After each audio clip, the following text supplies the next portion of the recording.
Ya, main apa? Oh gitu. Ya, aku mau cerita. Tapi di aneh, pelan-pelan aja ya. Tadi aku ngompol. Ngompol? Iya, kalau tidur ngompol. Biasanya juga enggak. Udah jangan ketawa, mau aku. Apa ya? Gede ngompol. Kita kenapa ya? Apa ya? Mungkin itu bukan mimpi biasa. Mimpi basah kali. Mimpi basah. Apa yang mimpi basah? Setauku sih mimpi basah itu ciri-ciri kamu udah menuju remaja. Oh gitu. Mimpi basah.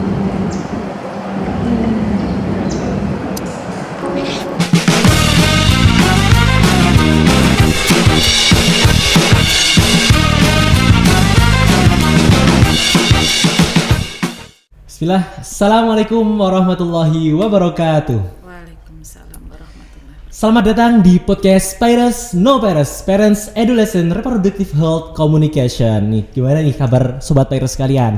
Pada baik kan ya? Masih semangat kan ya? Oke, pada podcast kali ini kita akan membahas sebuah topik yang sangat menarik, yaitu tentang pertumbuhan dan perkembangan remaja. Nah, kan ada satu fase di mana seseorang itu akan menemukan yang namanya masa pubertas ya, seperti ada menstruasi, mimpi basah, dan ditandai dengan faktor-faktor seperti dari segi fisik, psikologi, emosional, itu kan pasti terjadi pada remaja nih. Nah, tentunya hal ini sebagai orang tua kan juga perlu adanya cara atau sikap untuk menyikapi anak-anak yang sudah melalui tahap remaja. Nah, tentunya pada menyikapi hal tersebut tentunya harus ada edukasi atau aturan atau nilai-nilai kehidupan yang harus kita terapi secara baik. Oleh karena itu, pada podcast kali ini kita kedatangan narasumber yang luar biasa yang akan mengisi podcast pada kali ini. Langsung saja kita kenalkan, beliau bernama Ibu Dr. Heni Puspitosari Utami selaku Kepala Puskesmas Kartosuro. Langsung saja kita sapa narasumber kita pada podcast kali ini. Selamat siang Ibu Dr. Heni. Selamat siang Mas Afnan. Oke, gimana kabarnya Ibu? Alhamdulillah baik, sehat luar biasa. Alhamdulillah baik ya Bu. Oke.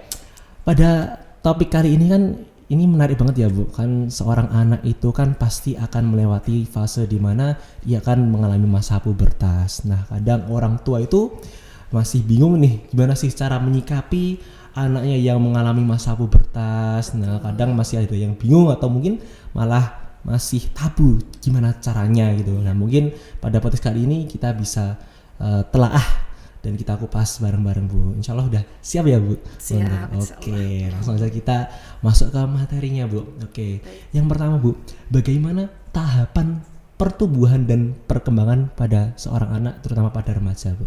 Ya, terima kasih Mas Afnan.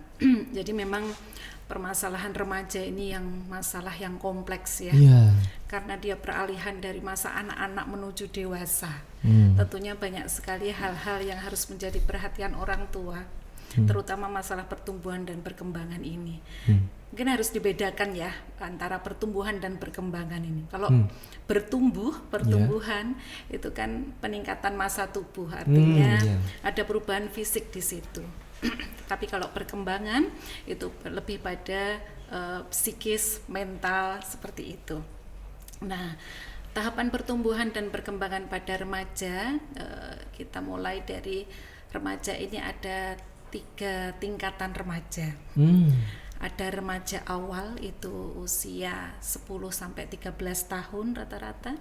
Kemudian remaja tengah, remaja pertengahan itu 14 sampai 17 tahun, dan remaja akhir itu yang mendekati dewasa 18 tahun ke atas. Tentunya setiap tahapan ini berbeda antara remaja awal, remaja tengah, dan remaja akhir gitu. Jadi kalau pertumbuhan ya tentunya ada perubahan fisik ya. Dari remaja awal, misalnya nih remaja waktu anak-anak suaranya masih cempreng. Nah, setelah remaja dia sudah mulai suaranya berat. Berjakun seperti itu kan. Jadi ada tahapan-tahapan seperti itu. Itu untuk pertumbuhan. Kalau perkembangan mungkin ini pengaruh pada hormonal ya. Jadi nanti karena faktor hormon ini yang akan mempengaruhi perkembangan pada remaja tersebut. Jadi memang tahapannya macam-macam nih. Kalau saya menjelaskan mungkin panjang lebar Ya, ya. panjang sih pasti. Kalau pertumbuhan itu misalnya yang sebelumnya dadanya biasa-biasa aja, sekarang mulai remaja itu mulai agak bidang, Ya, ya toh. bidang. Fisiknya ya mulai banyak tumbuh rambut di mana-mana, Hmm, ya toh. ya. Nah, Mas Afnan sambil membayangkan nih Mas Ya. Afnan ini dulu dari kecil ke remaja apa Ya. yang berubah gitu ya, tumbuh Pasti. jago nih ya kan. Ya. Kalau laki-laki seperti itu, kemudian oke lah semakin terlihat gagah gitu ya, semakin menjadi gagah. Kalau perempuan ya mulai lebih feminim, Ya, ya. feminim. Kemudian ada mulai ada pertumbuhan pada payudara seperti itu. Itu pertumbuhan. Oke. Kalau perkembangan jelas berhubungan dengan faktor psikis, emosional ya. Kalau remaja ini biasanya lebih sensi ya, Sensi ya. baperan gitu ya. Hmm, Kalau ya. anak-anak kan cuek-cuek aja gitu. Iya, Tapi main-main kalau udah gitu. mulai remaja sudah mulai ada sifat baper ya, sensi dan sebagainya. Nah, itu gambaran umum sih pertumbuhan dan perkembangan pada remaja. Oke, betul banget. Nah, pada fase remaja ini Bu, itu kan pasti diidentikan dengan istilah pubertas. Yes, itu dia. Nah, emang menurut Ibu pubertas itu apa sih, Bu? Pubertas itu kalau orang awam sering bilang balik, masa balik. Oh, balik ya. Iya. Oke. Jadi kalau pubertasnya perempuan itu tandanya ada menstruasi. Ya. Kalau laki-laki apa Mas Afnan? Ini bahasa. Iya, pada laki-laki ditandai adanya mimpi basah. Hmm, Jadi ya. itu yang dimaksud dengan pubertas. Jadi kematangan pada terutama organ-organ reproduksi. Jadi Allah itu sudah sangat memberikan signal pada kita ya. Kalau ini sudah balik, tandanya adalah perempuan jelas gitu, laki-laki jelas gitu. Nah, itu diikuti oleh perubahan hormonal. Tentunya pubertas ini berkaitan dengan reproduksinya. Pastinya begitu. Berarti memang laki-laki ataupun perempuan pada fase remaja Yes. pasti mengalami fase Iya, pubertas ya Bu. iya. Terus perbedaannya apa aja sih Bu? Perbedaan kalau laki-laki dan perempuan Iya, ya. perbedaan pubertasnya apa? Yaitu tadi kalau perempuan menstruasi, kalau laki-laki mimpi basah. Tentunya perempuan itu sebelumnya mungkin tidak ada keluhan-keluhan apa pada hormonal, maksudnya pada pertumbuhannya ya. Tetapi setelah ada perubahan hormon memasuki masa pubertas yang ditandai dengan menstruasi ini tadi, tentunya banyak perubahan pada tubuhnya yang berpengaruh. Misalnya yaitu tadi kalau masalah pertumbuhan mungkin dia mulai menstruasi terus ada pertumbuhan pada payudara, kemudian pada emosinya itu terkait perkembangannya emosinya. Orang pernah dengar premenstrual syndrome, jangan deketin cewek nih kalau mau menstruasi, biasanya lebih sensi ceweknya. iya. Nah, itu berhubungan dengan perubahan hormonal. Jadi kita harus memahami ya itu. Kalau cowok mungkin ya jelas ya, kalau cowok wes pokoknya mimpi basah ya perubahannya tentu fisik mengikuti, psikis juga pasti. Kalau psikis ini lebih pada faktor emosional dan sebagainya. Jadi memang kita harus bisa memahami itu. Oke. Terus kan yang namanya berarti masa pubertas itu memang tidak bisa dihindari oleh setiap Tidak orang bisa ya Bu? dihindari. Nah, Kalau mau sembunyi-sembunyi ya tidak bisa. Nah, betul banget. Tetap akan datang masanya gitu ya. Tapi yang jadi permasalahan nih Bu, kadang orang yang mengalami masa pubertas ini mungkin ada sedikit kekhawatiran dari kita. Gimana sih?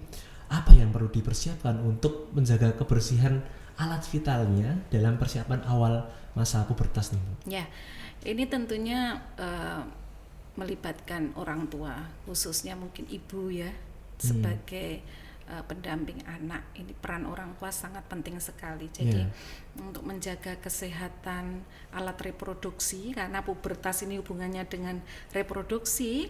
Kalau perempuan ya satu, menjaga higienitas alat reproduksi kewanitaannya. Jadi kita mengajari bagaimana menjaga agar daerah-daerah alat reproduksi tersebut tidak lembab. Nah, bagaimana harus berpakaian yang menyerap keringat dan sebagainya. Itu merupakan salah satu upaya untuk menjaga kebersihan alat-alat reproduksi pada remaja.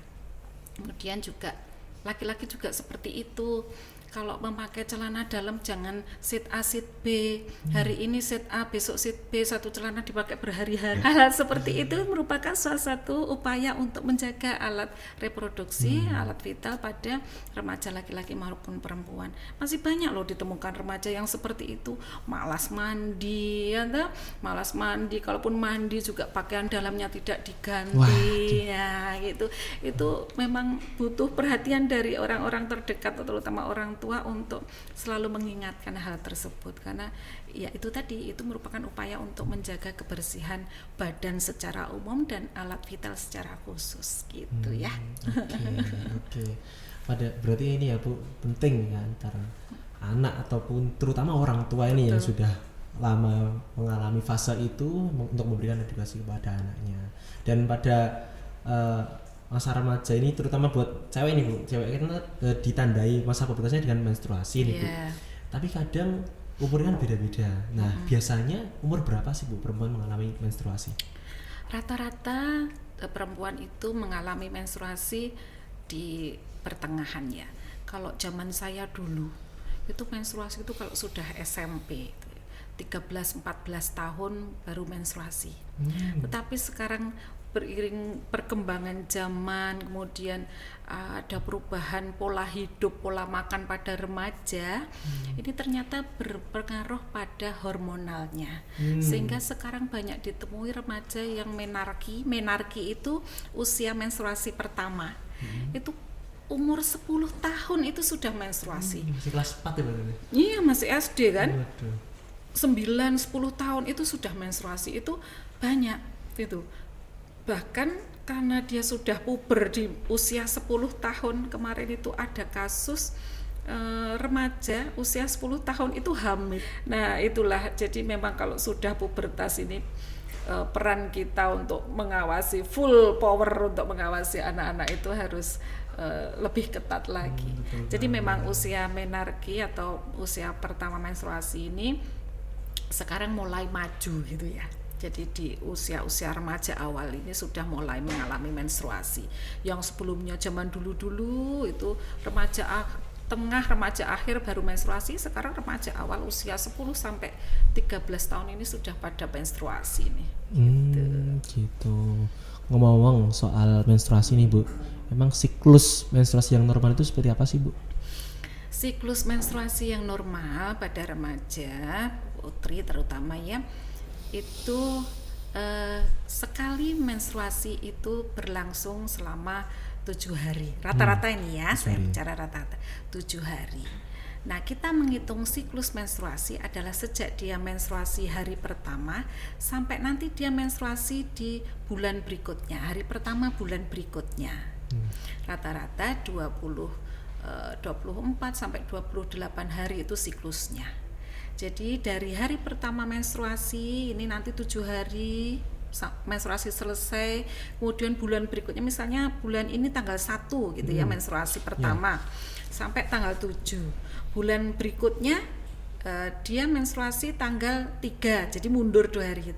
Kita menghitung siklus menstruasinya dari tanggal 1 bulan ini sampai dia mengalami sampai tanggal 3. Oh gitu. Itu berapa harinya, itu jumlah hari siklus menstruasi. Tapi rata-rata ya 23, 2 sampai 28 siklus menstruasi itu masih dianggap normal gitu. Maju mundur kayak gitu. Yang menjadi perhatian kalau dia siklusnya panjang ya, bulan ini menstruasi, bulan besok tidak menstruasi, bulan besoknya baru menstruasi. Nah, itu yang mungkin perlu perhatian khusus. Gitu. Ada sebuah statement juga nih Bu, kan zaman sekarang itu masa awal menstruasi sama mimpi basah itu ternyata rentan lebih cepat dibandingkan zaman sebelumnya ya Bu. Nah itu kan pasti ada faktornya nih Bu. Emang faktornya apa sih Bu? Ya itu tadi, seperti yang tadi saya sebutkan di awal. Jadi pola hidup, pola makan remaja sekarang kan luar biasa ya. Junk food, fast food, jajanan-jajanan yang tidak sehat, pola makan yang tidak sehat, itu ternyata berpengaruh pada hormon remaja, hormonal. berpengaruh pada kerja hormon. Sehingga kalau berpengaruh pada kerja hormon, karena pubertas itu kan hubungannya dengan hormon juga, itu berpengaruh. Akhirnya itu tadi, masa menstruasi lebih cepat, mimpi basah juga lebih cepat. Jadi memang lebih pada faktor pola makan, pola hidup. Mungkin sekarang banyak pola hidup yang tidak sehat juga. Masih kecil-kecil sudah mulai nyoba vape, ya toh, nyoba ngerokok, kemudian remaja putri, aduh yang ini biasanya kalau remaja putri lebih pada jajanan ya, ya jajanan gitu, jajanan yang tidak sehat itu tadi yang Coba juga sih Bu. Oh iya, Saya juga sama ya, merasakan. pengalaman dia. Baik ya, seperti itu, lebih pada itulah. Oke. Terus nih Bu, dalam menjalani kehidupan kan kita tidak bisa terlepas dari yang namanya TIK nih Bu. Nah, apakah peran TIK ini akan mempengaruhi juga dalam percepatan pertumbuhan anak? TIK teknologi informasi ya, jelas ya. Karena apa? Apalagi mungkin kemarin masa pandemi ya, dimulai dari masa pandemi. Jadi anak-anak ini tidak bisa lepas dari gadget ya, media sosial dan sebagainya. Mereka kadang kalau tidak mendapatkan pengetahuan dari lingkungan keluarga sendiri, mereka ya cari-cari. Karena masa remaja ini merupakan masa di mana mereka itu penasaran, kepoan, ya kan? Ya, Kepoan kan. Nah, kalau dia tidak mendapatkan ilmu dari lingkungannya, dari lingkungan terdekatnya atau keluarga, maka mereka akan kepo atau mendapatkan informasi, mencari-cari informasi dari media-media sosial. Kalau media-media sosialnya itu bisa dipertanggungjawabkan, it's okay gitu ya. Tetapi kalau kebetulan dia membuka forum komunikasi informasi yang tidak tepat, nah itu akan menyasar gitu ya, membuat remaja itu menjadi tersasar atau kesasar ilmunya ya, itu seperti itu. Jadi sangat berpengaruh sekali. Oke, dari yang disampaikan Ibu tentang faktor yang mengaruhi masa pubertas itu kan juga konsumsi ya Bu. Nah, dan dari apa yang dikonsumsi kan pasti ada unsur gizinya. Nah, apakah gizi itu juga dapat berpengaruh terhadap pertumbuhan anak juga? Jelas, Ya? sangat sekali. Kalau zaman dulu kita mengenal slogan gizi itu 4 sehat 5 sempurna. Kalau sekarang kan slogannya gizi seimbang gitu ya. Gitu. Jadi dengan gizi seimbang ini tidak ada yang dominan sekali, tidak harus kita karbohidrat yang banyak atau protein yang banyak, tetapi komposisi yang tepat, yang seimbang itu akan mempengaruhi gizi atau pertumbuhan dan perkembangan pada remaja tersebut. Jadi antara konsumsi karbohidrat, protein, vitamin, mineral. Kalau dulu harus minum susu, kalau sekarang minum air putih. Ya, jadi kita tidak menekankan harus minum susu, tetapi air putih malah yang lebih kita tekankan. Nah, dengan adanya konsumsi atau gizi seimbang tadi, otomatis akan mempengaruhi kerja tubuh, sistem hormonal menjadi bekerja dengan baik, sehingga faktor-faktor reproduksi yang berpengaruh pada remaja tadi akan juga bekerja dengan baik. Gitu. Berarti sangat berpengaruh ya gizi itu. Sangat sekali. Oke.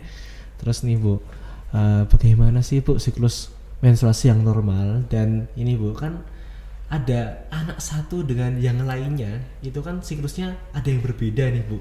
Nah, terkadang juga ada anak SD yang sudah menstruasi tapi yang lainnya juga belum gitu loh. Nah, itu faktornya apa sih Bu? Iya, jadi itu tadi, menstruasi ini merupakan suatu kondisi pubertas pada remaja putri yang itu tadi hubungannya dengan hormonal tadi. Jadi kenapa sih remaja putri yang ini siklusnya teratur gitu ya, tidak pernah mundur, tidak pernah maju. Kalau tanggal 1 ya tanggal 1 terus gitu setiap bulannya. Ada remaja putri yang itu tadi saya sebutkan, di bulan ini dia menstruasi, bulan besok tidak menstruasi, bulan depannya menstruasi, seperti itu ya. Pastinya faktor hormonalnya yang berpengaruh. Seperti yang saya sebutkan tadi, faktor hormonal ini banyak hal yang mendukung di situ. Yang satu, pertama faktor genetik. Genetik ini juga sangat berpengaruh pada hormonal seseorang ya. Bagaimana orang tuanya dahulu genetiknya. Mungkin orang tuanya dulu menstruasinya memang di usia-usia lambat, misalnya umur 17 tahun baru menstruasi. Dan itu ada ternyata setelah ada beberapa penelitian yang menyebutkan faktor genetik ini berpengaruh juga pada hormonal anak. Kemudian yaitu tadi, itu faktor yang dari internal ya. Kalau faktor eksternal tadi lingkungan ya. Lingkungan dari mana? Dari makanan, pola makan yang dimakan, pola hidup. Kemudian tadi dari medsos itu juga berpengaruh loh pada pola pikir dan sebagainya, kematangan hormonnya seperti itu. Oke. Jadi faktornya beda-beda ya Bu. Iya, pada internal dan eksternal tadi. Saya jadi kepo nih Bu, saya kan cowok nggak mengalami menstruasi nih Bu. Tapi kalau secara batas angka nih Bu, ada nggak sih kayak batas minimal yang normal itu berapa hari sama maksimal berapa hari itu, apakah ada batas Gitu ya? normal gitu? Oh, calon bapak harus paham ini. Harus paham ya. Ini persiapan sebelum nikah nih Bu. Betul.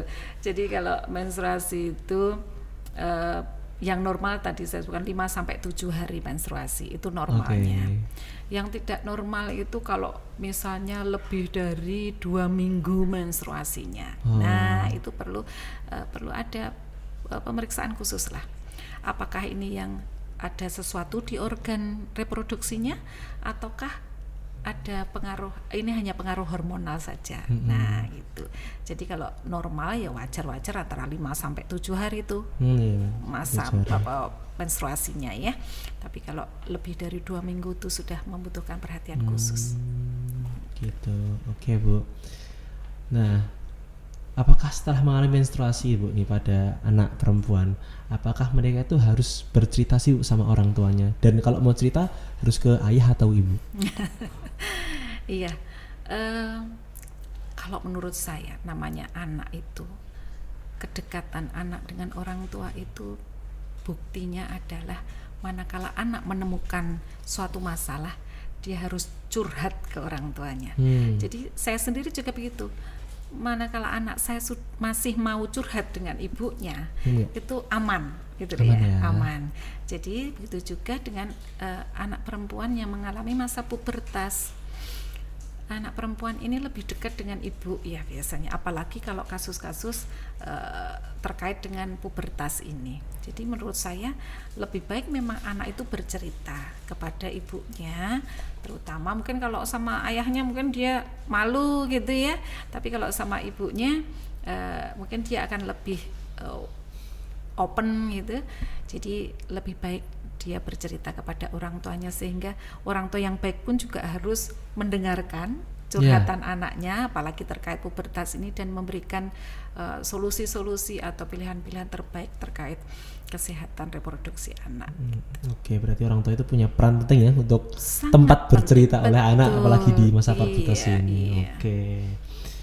Terus ini Bu, kan tanda anak perempuan menstruasi itu kan keluarnya darah dari alat vitalnya nih Bu. Nah, otomatis muncul pertanyaan juga, nah apakah dengan berkurangnya darah yang keluar dari alat vitalnya ini menyebabkan anak itu membutuhkan tablet tambah darah nih Bu, dan bagaimana caranya Bu?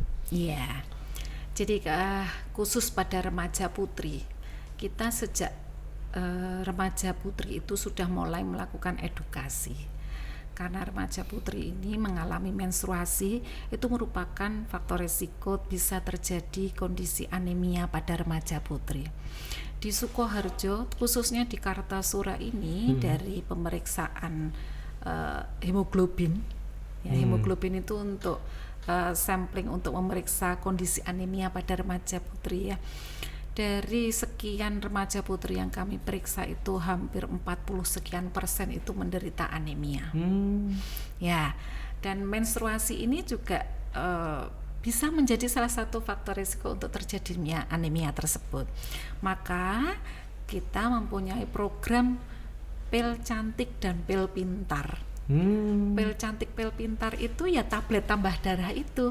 Nah, ini kita edukasikan pada remaja putri khususnya yang sudah mulai menstruasi, mengalami sudah pubertas, mengalami menstruasi, untuk mengkonsumsi tablet tambah darah ini seminggu sekali. Ya, biasanya kita edukasi pada anak-anak SMP, remaja-remaja putri di SMP. Ada kegiatan namanya aksi bergizi. Ya, itu mengajarkan anak-anak remaja putri khususnya yang remaja-remaja awal dan pertengahan ini di SMP ini untuk bagaimana makanan dengan gizi seimbang. Kemudian menerapkan atau membiasakan anak-anak ini mengkonsumsi tablet tambah darah atau kita sebut pil cantik, pil pintar ini biar menarik, artinya biar mereka mau minum gitu ya. Itu seminggu sekali kita membudayakan itu. Jadi gizi seimbang dan tablet tambah darah ini sangat kita tekankan pada remaja putri untuk mencegah anemia itu tadi. Keren banget sih programnya ya. Ini kan tadi udah bahas tentang anak perempuan ya Bu, tentang tanda pubertasnya perempuan. Sekarang kita bahas ke laki-laki. Oke. Kemudian pada laki-laki kan terjadi mimpi basah ya Bu. Nah, pada umur berapa nih biasanya laki-laki itu sudah mengalami mimpi basah Bu? Iya. Kalau laki-laki ini macam-macam juga sih. Kalau berdasarkan data di kami gitu ya, mimpi basah pada laki-laki itu bisa dimulai pada saat remaja awal usia 10 sampai 13 tahun juga. Bisa juga sampai remaja tengah 14 sampai 17, bahkan ada yang 17 akhir itu baru mimpi basah. Ya, macam-macam, memang tergantung pada faktor internal dan eksternal itu tadi gitu. Gitu. Terus kemudian Bu, mimpi basah yang jarang diketahui nih, kapan anak mimpi basah dan apa yang perlu dipersiapkan orang tua untuk lebih peduli kepada anak laki-laki yang mengalami mimpi basah Bu? Ya, kalau anak laki-laki ini biasanya opennya lebih susah nih. Biasanya lebih banyak disembunyikan karena malu, mau bercerita ke siapa, mau bercerita ke ibunya juga malu, ke bapaknya pun juga malu gitu ya. Jadi mereka kadang menyembunyikan. Kalau cuman orang tua ini bisa melakukan pendekatan pada anak ya. Rata-rata laki-laki yang mengalami mimpi basah ini di remaja-remaja pertengahan ini, dia tandanya ya dia akan mengungkapkan ke orang tua gitu. Ibu, kemarin saya bangun tidur kok kasurnya basah semua dan sebagainya. Mas Afnan lebih paham kalau ini. Mungkin lebih paham kalau ini. Jadi jadi mimpi basah itu tandanya gejalanya ya seperti itu. Bangun tidur tahu-tahu basah semua ya kan ya. Seperti itu. Jadi memang itu kadang orang tua kalau memang deket dengan anaknya bisa saja open kepada orang tuanya. Gitu. Terus nih Bu, ketika terjadi mimpi basah, ada nggak sih tanda-tanda yang sering terjadi ketika mimpi basah Bu? Tanda-tanda yang akan terjadi mimpi basah biasanya pada kondisi anak itu capek sekali gitu ya. Pada kondisi anak capek sekali, kemudian memang tidak ada tanda-tanda khusus kalau ini nanti mau mimpi basah atau tidak, itu tidak ada ya. Yang kita ketahui ya setelah dia mimpi basah, kemudian mengeluarkan cairan yang banyak dan itu tidak disadari oleh anak ya, tahu-tahu bangun tidur ya itu tadi, Bunda kasurnya kok basah semua, saya kenapa, apa ada mimpi sesuatu, tidak ingat kadang anak-anak itu gitu ya, tidak ingat apa, mungkin kemarin pokoknya aku capek banget langsung tidur, nggak ingat ada mimpi apapun, pokoknya tahu-tahu basah semua. Jadi kalau tanda-tanda awal ya tidak bisa diprediksi, baru tahunya setelah mereka mengalami, baru apa yang mereka rasakan dan lalui baru menceritakan gitu. Gitu. Terus Bu, kalau misal terjadi mimpi basah pada anak laki-laki nih, apakah anak laki-laki tersebut itu harus bercerita kepada orang tuanya, dan kalau misal harus bercerita itu harus cerita ke ayah atau ibunya? Iya, anak laki-laki ini lebih susah ya, lebih susah open kepada orang tua, apalagi kalau menyangkut kondisi pubertas seperti itu, lebih banyak disembunyikan gitu ya. Beda dengan perempuan sendiri. Kadang mereka lebih senang, lebih open kepada teman-temannya yang sebaya seperti itu, saling tukar cerita dan sebagainya. Kalau dengan orang tua mereka jarang yang menceritakan pada orang tua. Cuman orang tua harus peka gitu ya, harus paham dulu orang tua ini masa-masa pubertas anaknya, sehingga dia bisa merangkul anaknya untuk mau bercerita kepada orang tua, terutama jika dia mengeluh gitu, mengeluhkan tentang kondisi mimpi basahnya itu. Kalau oke-oke aja, jadi kita bisa memberikan pemahaman, oh ini normal, ini yang normal seperti ini, tidak masalah, kamu bisa melalui seperti itu. Jadi memang mungkin anaknya tidak mau bercerita, tetapi orang tua yang harus peka dan merangkul mereka untuk bisa bercerita. Oke, berarti peran orang tua juga penting ya di sini. Sangat penting. Oke, tapi terkadang nih Bu, orang tua itu masih ada sebagian orang tua yang bingung nih cara menyikapi anak ketika dia mengalami masa pubertas, entah itu anak perempuan yang menstruasi atau anak laki-lakinya yang mimpi basah. Nah, bagaimana sih Bu sikap yang harus dilakukan oleh orang tua saat anak itu bercerita tentang menstruasinya atau mimpi basahnya, Bu? Ya, tentunya orang tua harus paham dulu ya. Kalau orang tua tidak paham, bagaimana dia bisa mengedukasi anaknya, gitu kan ya. Jadi orang tua tuh harus sering-sering menggali ilmu, mencari-cari ilmu tentang pertumbuhan dan perkembangan anak. Jadi tidak ada salahnya orang tua harus seperti itu, sehingga manakala anak curhat pada orang tua, dia bisa memberikan pemahaman pada anaknya. Seperti tadi, kalau anak perempuan menstruasi, bagaimana cara menjaga kebersihan organ reproduksi ya. Juga anak laki-laki juga setelah kemudian mengalami menstruasi atau mimpi basah, apa yang harus dilakukan, apakah harus minder, kemudian nanti kalau terjadi lagi apa saja yang harus disiapkan ya gitu. Mungkin dari kalau perempuan ya alat-alat apa yang harus dipunyai perempuan, disiapkan perempuan untuk jika mengalami menstruasi. Kalau mimpi basah apa saja yang harus dilakukan oleh anak laki-laki itu. Jadi orang tua harus paham dulu sebelum dia memahamkan anak-anaknya gitu. Karena peran orang tua ini sangat penting sekali untuk mendampingi anak-anaknya, terutama di masa pubertas di fase remaja ini. Oke, terus ada gak sih Ibu batasan apa yang harus dilakukan oleh anak ketika sudah masuk di masa pubertas nih Bu? Batasan-batasan tentunya kalau anak sudah pubertas, sudah balik, ini kan ada konsekuensi-konsekuensi yang harus dilalui ya. Kita beri pengertian, anak kalau sudah balik dia bisa hamil dan bisa menghamili. Ya toh? Nah, batasan-batasan apa? Ya tentunya satu, batasan pergaulan. Ya, itu penting sekali bagi anak, terutama remaja putri, dan tidak kalah penting pada remaja laki-laki. Jadi kita harus memberikan pengertian kepada anak-anak kita jika dia sudah mulai pubertas, batasan pergaulan ini sangat penting. Yang kedua, tentang konsumsi atau gizi yang harus masuk kepada anak tersebut. Jadi nutrisi, makanan apa yang harus dipilih, makanan apa yang harus dihindari, itu harus diberikan pengetahuan ke anak-anak kita. Gizi seimbang sekali lagi itu menjadi faktor utama untuk bagusnya pertumbuhan dan perkembangan pada anak-anak kita, gitu ya. Jadi batasan pergaulan, batasan konsumsi yang harus masuk menjadi nutrisi tubuh itu penting sekali. Oke, berarti batasan itu harus penting banget ya, karena tadi ada resiko-resiko yang tidak diinginkan seperti hamil atau menghamili, nanti ada konsekuensi lain dan juga gizinya harus tercukupi juga. Ya. Oke.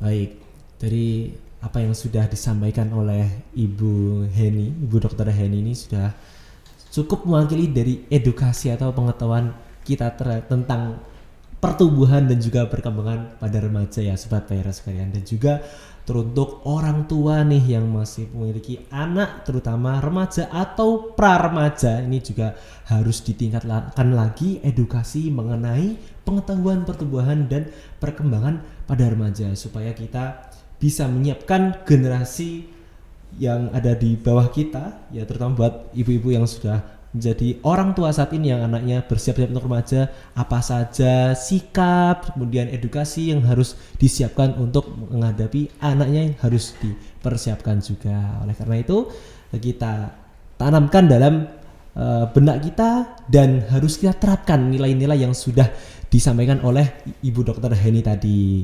Dan oleh karena itu kita ucapkan terima kasih kepada Ibu Dr. Heni yang telah menyampaikan podcast yang sangat luar biasa mengenai pertumbuhan dan perkembangan pada remaja. Kami ucapkan terima kasih, dan juga teruntuk Sobat Pairas sekalian, terima kasih telah menyaksikan podcast kami, yaitu podcast Pairas No Pairas, Parents Adolescent Reproductive Health Communication, wujudkan remaja sehat melalui komunikasi aktif orang tua pada remaja. Sekian dari kami. Assalamualaikum warahmatullahi wabarakatuh.